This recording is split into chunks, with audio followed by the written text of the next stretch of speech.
आइए जानते हैं कि महर्षि वाल्मीकि की रामायण तथा गोस्वामी तुलसीदास की रामचरितमानस में क्या अंतर है।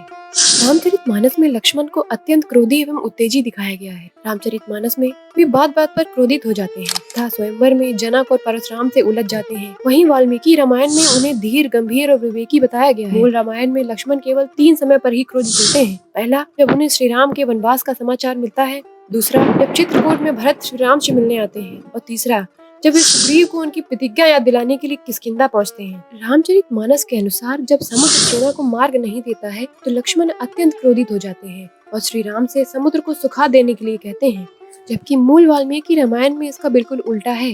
रामायण के अनुसार समुद्र पर श्री राम क्रोधित होते हैं और उसको सुखा देने के लिए आगे बढ़ते हैं। तब लक्ष्मण उन्हें समझा बुझाकर शांत करते हैं। रामचरितमानस के उस केवट के प्रसंग के बारे में तो हम सभी ने सुना होगा, जो श्री राम के चरण इसलिए धोता है कि कहीं उसकी नाव स्त्री में न परिवर्तित हो जाए। लेकिन वाल्मीकि रामायण में केवट का वर्णन कहीं भी नहीं आता। वाल्मीकि रामायण में हनुमान को मनुष्य बताया गया है, जो वानर समुदाय के थे तथा वन में रहते थे।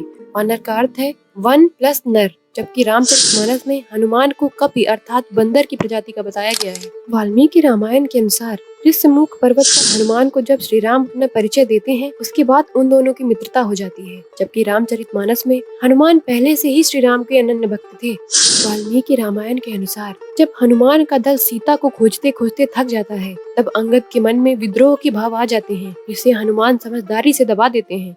रामचरितमानस में ऐसा कोई भी प्रसंग नहीं मिलता है।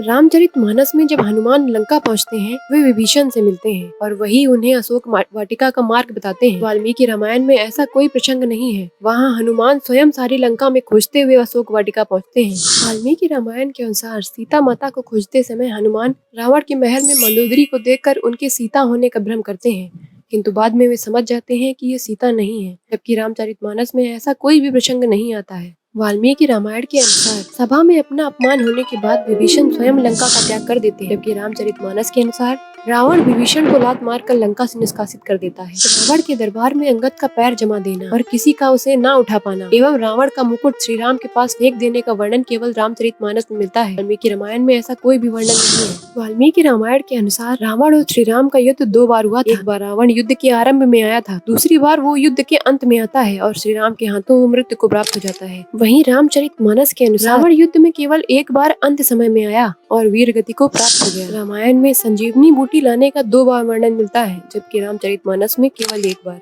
वाल्मीकि रामायण में सुषेण वैद्य को एक वानर बताया गया है, जो बाली के ससुर तथा तारा के पिता हैं, जबकि रामचरितमानस में उन्हें एक राक्षस बताया गया है, जो लंका के वैद्य हैं। हनुमान जी द्वारा सुषेण वैद्य को उनके निवास सहित उठाकर लाने का वर्णन केवल रामचरितमानस में मिलता है। वाल्मीकि रामायण में ऐसा कोई भी वर्णन नहीं है। वाल्मीकि रामायण के अनुसार इंद्र के सारथी मातल श्री राम को ये बताते हैं कि रावण का वध कैसे संभव है, जबकि रामचरितमानस में ये बात श्री राम को विभीषण बताते हैं। रावण की नाभि में अमृत होना और उसे श्री राम द्वारा सुखा देने का वर्णन केवल रामचरितमानस में मिलता है। वाल्मीकि रामायण में ऐसा कोई भी वर्णन नहीं है। आइए तो जान लेते हैं कि आपको रामायण के विषय में कितना ज्ञान है। रावण सीता जी को कहाँ से उठा कर ले गया था? आपके ऑप्शन है किष्किंधा, पंचवटी, ऋष्यमुख पर्वत या चित्रकूट। आप अपना आंसर हमें कमेंट बॉक्स में लिखकर जरूर बताइए। तो आज के लिए बस इतना ही। इसके आगे का वीडियो हम अगले भाग में लेकर आएंगे। अगर आपको मेरा ये वीडियो अच्छा लगा हो तो इसे लाइक जरूर करें। आने वाली ऐसी ही और वीडियोस की जानकारी के लिए मेरे चैनल को सब्सक्राइब जरूर करें। जय श्री राम। धन्यवाद।